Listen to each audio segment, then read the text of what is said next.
Slam is a powerful Australian film directed by Partho Sen-Gupta. It tells the story of a young Arab Australian whose life is turned on his head when his sister disappears, suspected of having become a radical. What unfolds is terrifying as casual racism rears its ugly head. Partho Sen-Gupta is the writer, director, and he joins me now. Partho, thank you so much for being with us. Thank you so much for your time today. Thank you. I'm very happy to be with speaking to you too, Francesca. Now, Slam is such a powerful film. I was absolutely gripped by it and slightly terrified by it too. What has the reaction been to the film? Interesting because it's been, we were lucky that this film has come out just before the COVID-19 shutdown. So we were, we released in Australia. So it was quite interesting. We had very good feedback from people. I think Australia doesn't make films like this, so it's been kind of a strange. People expect something else. They expect, and then they sit down and watch this film, which has political ramifications, a story that's set here, which talks about things that people generally don't want to talk about. Yeah. So it's been quite an interesting reaction from people, and especially from the reviewers and the critics who've been quite generous, and I think that there's been an interesting debate. We've been to a lot of festivals too in Australia, and it's been a similar reaction. We've had very, very good and interesting Q&As after the screenings, and I think people were touched by the story. Oh, absolutely. Unfortunately, we were going to have a French release on the 6th of May, but COVID-19 has unfortunately postponed that. Of course, because it was a French-Australian co-production. Is that correct? And I was going to ask you about that, considering sort of the subject. I mean, it's really hard to get any film funded, isn't it? But I was wondering if this one was particularly challenging. Yes and no, because I think when I first started writing it, I was worried that it would be difficult to fund. But we kept the budget low, so we stuck under a $2 million budget, and then we went to the agencies here, and then we got some money in France, so we got 35% of the budget in France, and so it was a little difficult, but I think the producers managed quite well to get everything together. Working absolutely. With the federal agency here, Screen Australia, New South Wales, and Western Australia.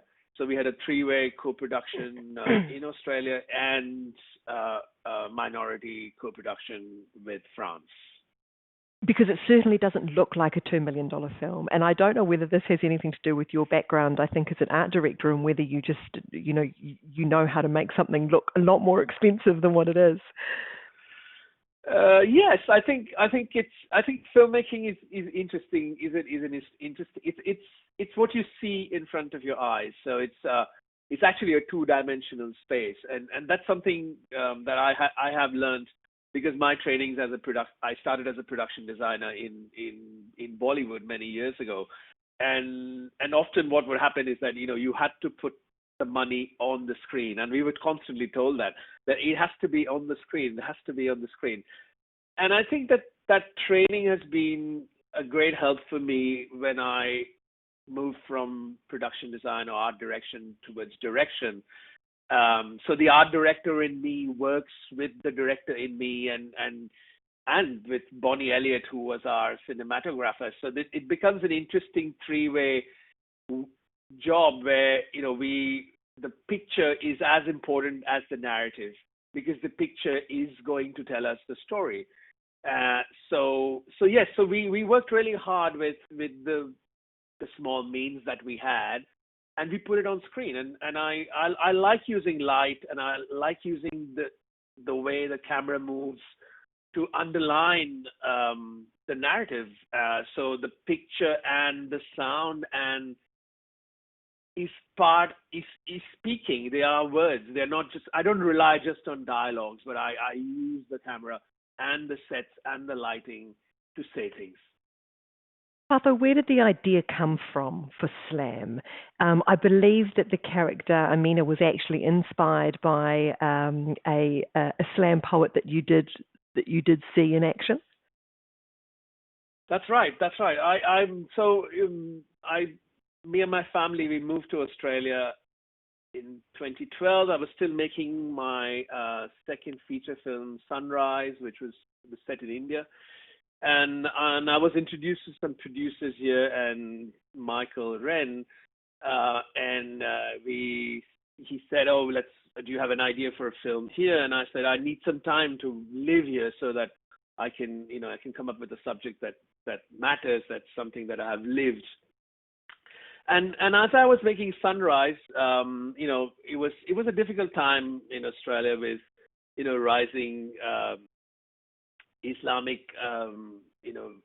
the Islamic State, and things are happening all over the world, and it was quite a difficult time. And I think the government then here in Australia used that to create a lot of oppression in the western suburbs where Muslim populations in Australia live, and it was quite difficult for them. There was, I think, women who wore the hijab were demonized in the press and the media.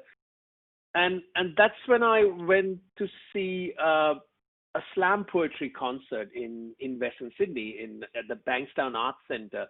The Bankstown being a Western Sydney suburb of Sydney, where there's a large Muslim population, and the Bankstown Arts Centre would have this slam poetry concert every 15 days, and that's where I saw this young woman in a hijab, wearing a veil, who went on stage, and she was so strong, and she had this presence and this very fiery discourse, this poetry which was almost scary and violent, but she just stood there, and I was quite impressed by that image. And I said, wow, this is so different from what the media tells us about Muslim women being subjugated and who don't have agency or power. And this is exactly the opposite.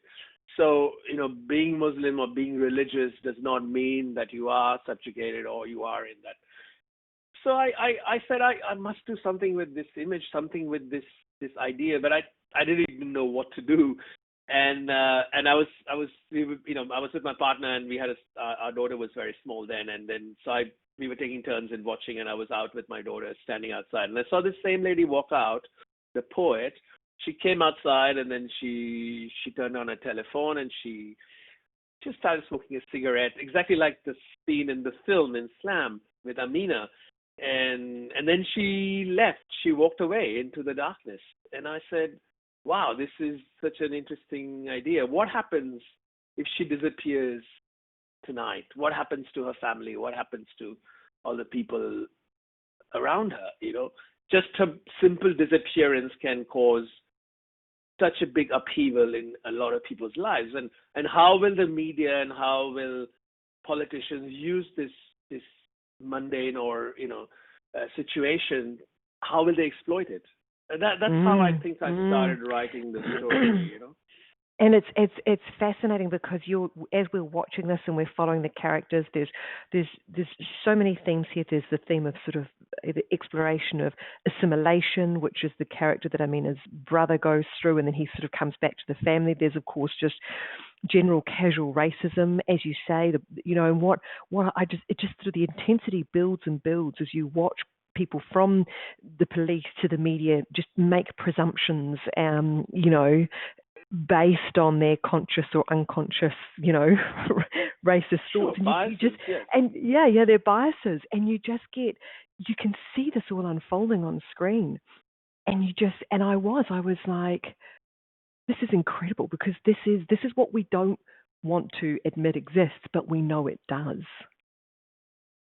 Yes, the reason why I decided to tell the story from her brother Tariq's point of view, or Ricky's point of view, is that Ricky is he's the model, the model migrant. He's the model, he's done everything right. He's assimilated. He's done everything perfectly, till a day when he discovers that his sister has vanished, and people believe that she has joined ISIS, or and suddenly his status as an assimilated Australian is put into danger. So as if the assimilation was never permanent. So it's almost like a glass crystal ball that a migrant carries around one's neck, and anyone can break it. It can break at any time. So your all the work that you do to assimilate, to be part of a society, or what is demanded of you, can be taken away at someone's whim. And there's a great that's the tragedy of the story. And there's a great conversation between Amina's mother, Rana, and the cop who is investigating her disappearance, Joanne, when they sit at the table, and Joanne suggests that Rana should be grateful for the life that Australia has given her. And Rana very calmly talks about her perception of what Australia has given her. And, there's the strength of mothers sort of seems to come through in this film as well.